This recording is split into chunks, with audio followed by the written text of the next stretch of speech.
আলাইকুম গাইস, আপনারা সবাই কেমন আছেন? আশা করি সবাই ভালো আছেন। আলহামদুলিল্লাহ আমিও ভালো আছি।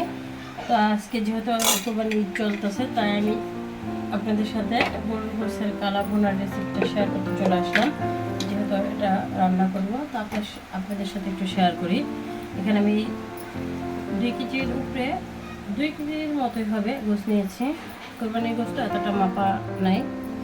তো এখন দিয়ে দেবো আমি এখানে কিছু পেঁয়াজ কুচি, বেশি না অল্প। এখানে দিয়ে দেবো আমি একটু আদা বাটা, স্বাদ মতো লবণ, দিয়ে দিলাম রসুন বাটা। এখানে নিয়ে নিয়েছি সয়া সস,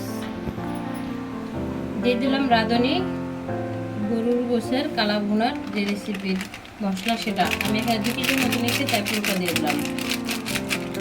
গুঁড়ামরিচ ঝাল হওয়ার জন্য, টমেটো সস, রাঁধুনি সরিষার তেল, আপনারা চাইলে যে কোনো ব্র্যান্ডেরই নিতে পারেন।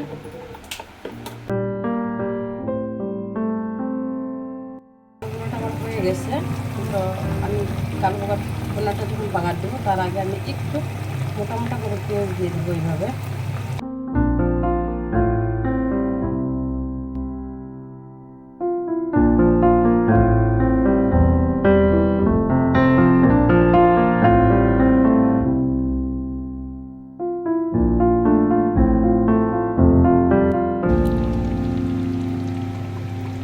যেটা দিয়ে দেবো রেডিমিক্সের কালো ভুনার, কিন্তু একটা মশলা আমি দিয়েছিলাম, বাট আরেকটা মশলা কিন্তু আমি দিই নাই, ওটা কিন্তু বাকি আছে। এখন ওই মশলাটা আমি দিয়ে দেবো।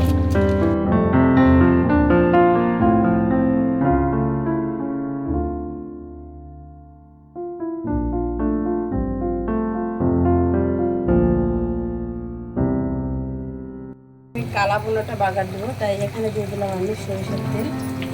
সরিষার তেলটা দেওয়ার চেষ্টা করবেন। আমি এখানে পেঁয়াজ কুচি, রসুন কুচি,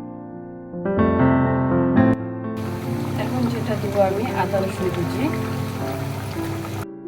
তো আমার গরু গোশতটা রান্না কমপ্লিট করা হয়ে গেছে। এবার আমি দিয়ে দেবো এখানে ছড়িয়ে একটু বেরেস্তা।